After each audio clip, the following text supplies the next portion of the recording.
Olá, professora! Olá, professor! Este vídeo é sobre linguagens e a língua.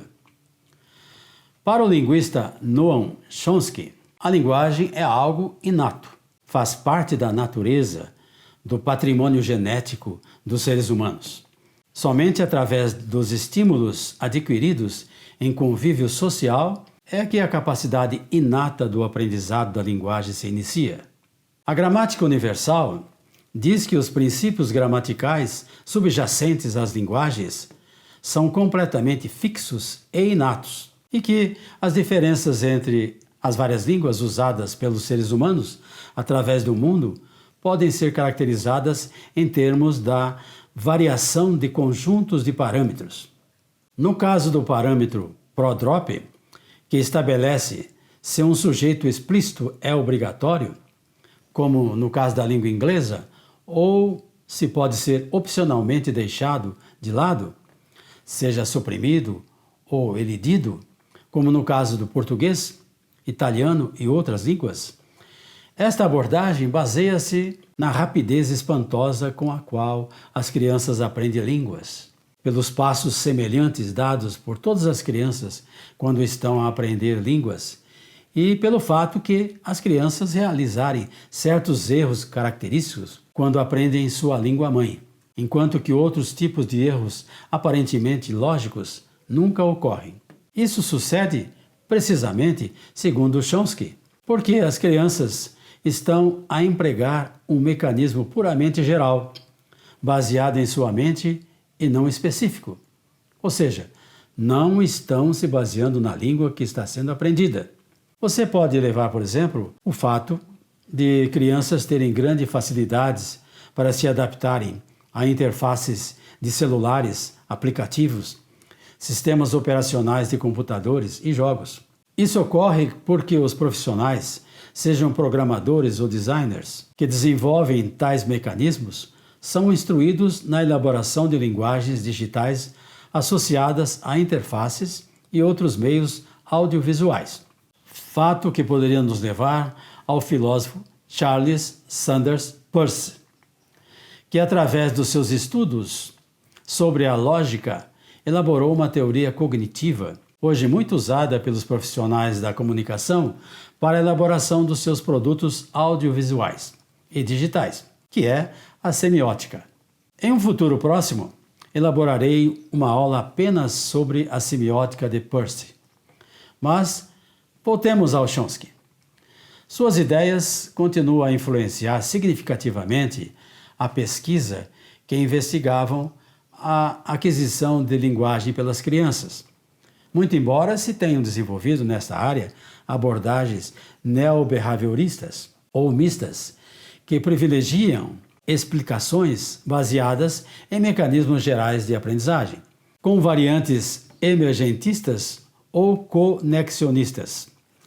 Para Vygotsky, não foi o bastante saber apenas que a linguagem é o uso da palavra articulada ou escrita como meio de expressão e de comunicação entre pessoas.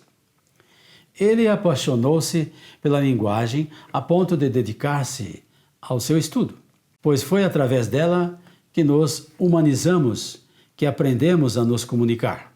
Por ela, descobrimos que, por meio dela, podemos nos expressar, inicialmente apenas de forma oral, para depois irmos das pinturas rupestres à escrita.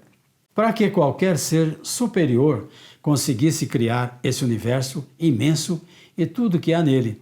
Antes de tudo, antes de qualquer coisa, a palavra que se fez necessária. Dependemos da linguagem para absolutamente tudo, para reconhecer o mundo ao nosso redor, para pensar, sentir e expressar o que sentimos, para lembrar, para esquecer, para odiar, para amar, para viver. Porque é a palavra quem deu e dá vida à vida.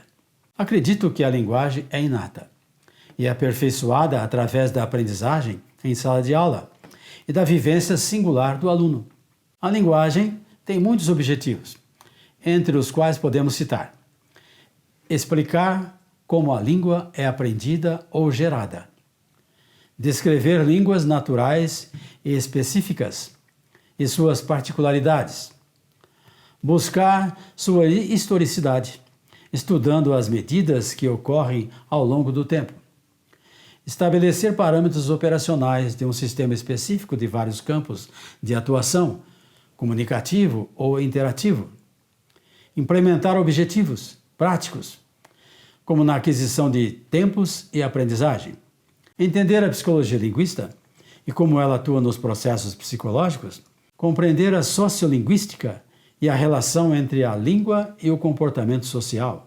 Como Chomsky mesmo diz, a linguagem é inato do ser humano. Ou seja, nesse momento que você me assiste, você está usufruindo da sua linguagem de assimilação para se fazer entender o conteúdo que eu estou lhe oferecendo neste vídeo.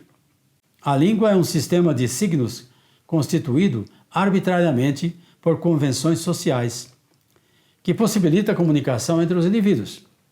Além disso, ela é constituída por meio da cultura de uma sociedade, que também auxilia na construção da identidade desses indivíduos. Pegue, por exemplo, o caso da língua de sinais brasileira, Libras. Essa não será apenas a língua natural da comunidade surda, como também irá refletir as singularidades do mundo surdo, onde ser surdo é fazer parte de uma realidade visual e desenvolver a sua experiência na língua de sinais. No entanto, mesmo sendo a língua materna, a Libras só teve seu status linguístico oficializado em 2002 e até os nossos dias ainda sofre preconceito por parte de alguns estudiosos que reduzem essa língua a simples gestos aleatórios ou a comparam com a mímica. As palavras e sinais apresentam uma conexão arbitrária entre a forma e significado. Dada a forma, é possível prever o significado, e dado o significado, é possível prever a forma. O que nos leva à semiologia de Ferdinand Saussure, que denomina a palavra como a imagem acústica, o significante e o conceito, a qual a palavra é representante como significado. O exemplo mais comum de significado e significante é que ambos são parte da mesma moeda, para a qual um lado da moeda. Porém, ambos são parte do mesmo corpo, que é a moeda em si. O signo é, portanto, a junção do significante e do significado. E o conceito de arbitrariedade se dá neste processo da união dos dois. É um processo de assimilação de forma gráfica, através da palavra, ao significado dado ao pensamento singular, um referencial ao mundo das ideias de Platão. Ou seja, se você pegar como exemplo a palavra bicicleta, você pode imaginar qualquer modelo que exista em sua mente, mas o seu significado ainda será de um meio de transporte individual. As línguas são convencionais, surgem das condições históricas, geográficas, econômicas e políticas. São culturais. Uma vez constituída, a língua passa a funcionar como algo natural, porque possui leis e princípios próprios, que independem dos sujeitos que falam. A linguagem nasce da necessidade. O ser humano, para se abrigar, se proteger, se alimentar, criar palavras, forma inicialmente um vocabulário rudimentar, que vai se tornando mais complexo até chegar a ser uma língua. O surgimento, ou melhor, a percepção da linguagem é um fato fundamental na história humana. Não seria possível a organização dos seres humanos em sociedade sem o uso da linguagem. Aristóteles disse que o homem é um ser social, mais precisamente um animal político. Isso se faz devido que é inato ao ser humano a linguagem. Grato por assistir esse vídeo até o final e até o nosso próximo encontro.